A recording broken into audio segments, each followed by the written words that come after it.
Hi guys, it's Robin at Toadstool Tarot here, and I'm really excited.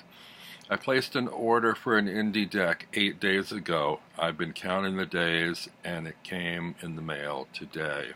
It was from Tarot by 7, and it's an oracle deck. It's called the John Waterhouse Oracle. Now, anybody, it comes in a little white box. These are sort of generic. I was a little bit confused because I believe Tarot by 7 said they are based in Oklahoma, but it looks like the order was filled and delivered through Make Playing Cards, which the label on the box said Tennessee, and I just went online to look up Make Playing Cards, and they're located in China, I think Hong Kong or something. So I'm totally confused. I'm not sure how that all, what the relationship is, who speaks to who, how they get stuff produced and shipped that quickly from Oklahoma, Tennessee, Hong Kong, whatever the deal is. Anyway, the cards I'm very happy with. They're not real thick. They're pretty flexible. They have a linen finish, which I haven't experienced before, which is kind of nice. When you order online, you get a choice of 8 different card backs, and they're all sort of kaleidoscopic renderings of John Waterhouse paintings. And this is the one that I chose. And I'm showing these to you now because this is the order they came in out of the box. As far as I can tell, there is no order to this deck because there's no book with it, no guidance other than one little instruction card or description card, and there's no labeling on any or numbering on any of the cards. It's entirely an intuitive oracle, which I'm very excited to see how well I'm able to work with that. And if I'm not, I just have a really beautiful art deck. This is going to be perfectly compatible with my Tarot of Delphi and my Decadent Dream Tarot. Delphi is a neoclassical deck, and Decadent Dream is more or less symbolist paintings. This is pre-Raphaelite. John Waterhouse was a pre-Raphaelite painter. Let me read you what it says on there's a little info card here. A somber, melancholy deck with deep emotional currents. Look for the following: pain, hope, desire, loneliness, peace, curiosity, jealousy, contemplation, pity, revenge, and much more. Research the paintings for an even greater understanding for your own intuitive divinations. The John Waterhouse Oracle. 75 emotive Waterhouse paintings on cards, not tarot, no titles. So anyway, I thought this was a really intriguing idea. I've been kind of looking for a deck that has no instructions, no labels, just images to see, where I go with my intuition. Included in the deck is this wonderful portrait of John Waterhouse. And you might notice when you see some of these paintings that they look familiar, like you might have seen some of his work previous to this. I'm just going to go ahead and do a flip through of the cards now. They all have these they're borderless cards. I mean, why would you need a border if there's no labels, right? And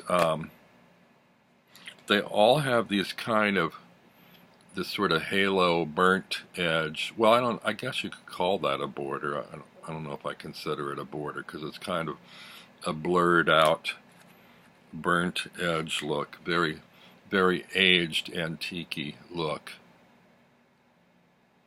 And the images are really beautiful. Like I said, I'm showing this to you now before I've used it because I don't know if they had an order in mind when they put them in the box or if they all come in this order. But once I shuffle it, I'll have no way of knowing what the order was as they came out of the box unless I refer back to this video and reorder them that way. But what's the point, right? That image, I believe, actually is in the Tarot of Delphi, and it might be in the Decadent Dream deck as well. I'm not sure. Some of these look like they are connected, like they're details of paintings where one card exists just outside the border of another. I did glance through, and if I can find the one that I thought that way about, I'll show it to you when I get there.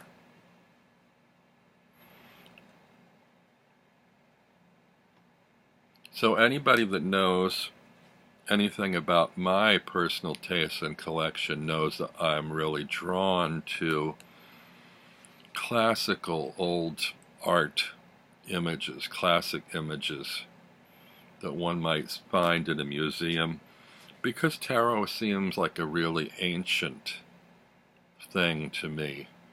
And so I like that kind of connection with tradition. It's not to say that I couldn't love a modern deck with contemporary art in it. I'm just drawn to these more traditional, classic, historic images.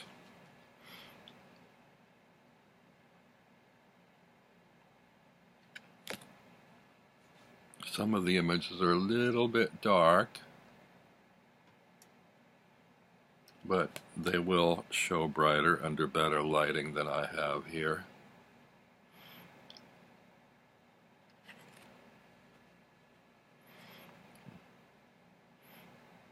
And I love the pre-Raphaelites, and the symbolists, and the neoclassicists, and Art Nouveau, Victorian era illustration.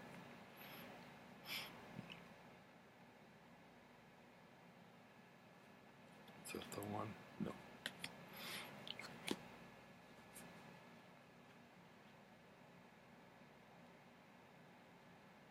Aren't they just gorgeous?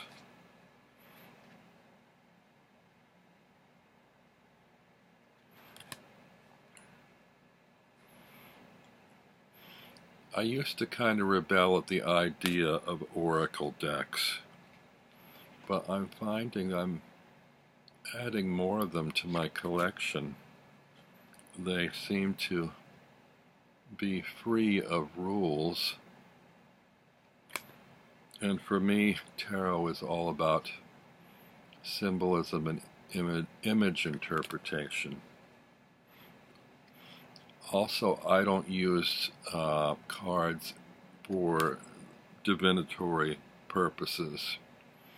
I use them as a sort of an emotional guidance system. If I have issues and I don't know quite which way to turn or how to best resolve them or what to do, what steps to take, I rely on cards to kind of guide my subconscious in the right direction.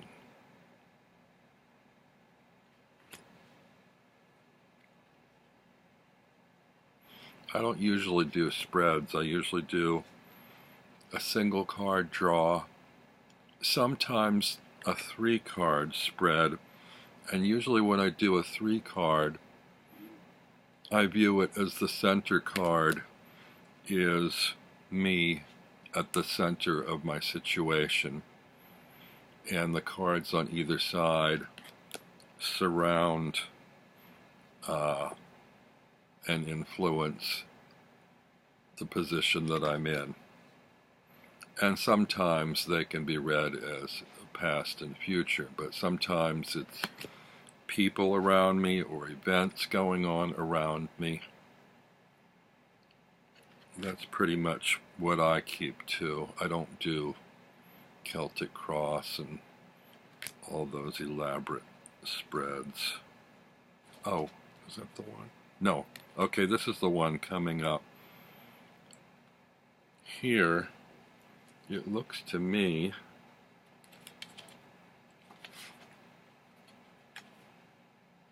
like these two might have been part of the same painting. What do you think?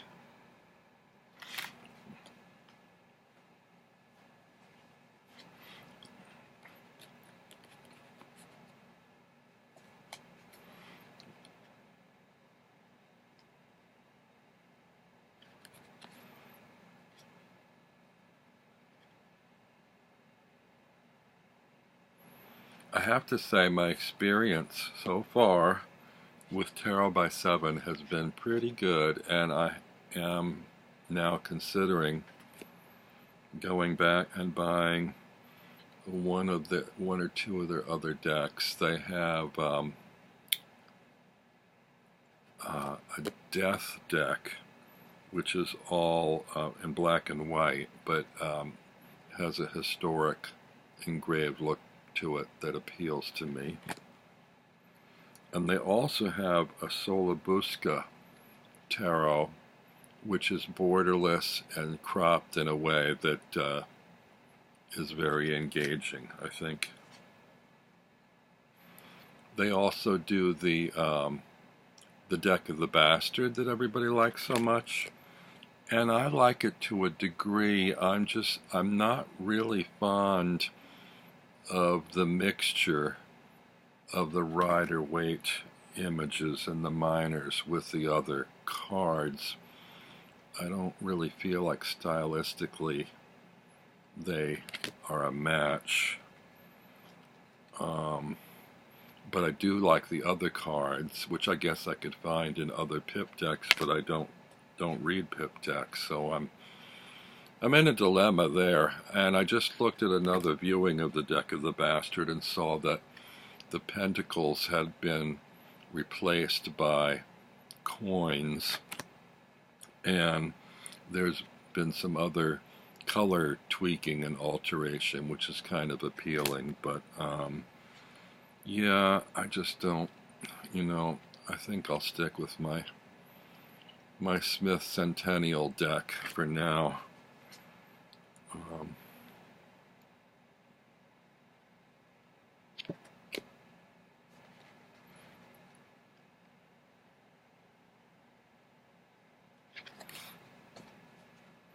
I'd love to hear what you think about these images if you wish to make comments below.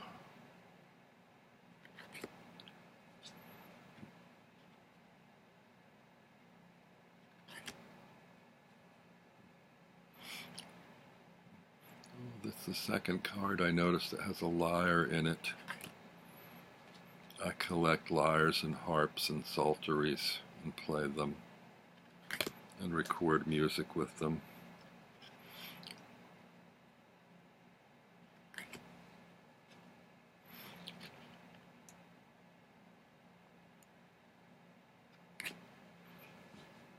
You can find some of my music under my name, Robin Crutchfield, at CD Baby or in iTunes.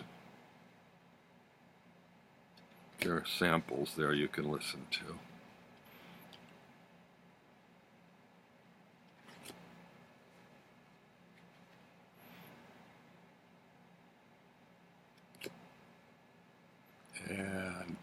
the last card. Yeah. So, 75 cards. I guess I don't need to keep the Waterhouse portrait in the deck. Not sure whether to leave it in the box or put him in there. It's just another image to interpret, but it's not really part of this. So yeah, I'm anxious to be shuffling these and checking them out, and curious too, if you order a deck like this, which back you decided to choose. You have 8 options on the backs. And also what you think about the browned out, blurred out, borderless type borders. The aged, burnt card look of the borders. I really like it. It's sort of like, when it's hazy around the edges, it's sort of like a vignette or a view, secret view into a secret scene. I like these a lot. So anyway, until next time, see you soon. Bye-bye.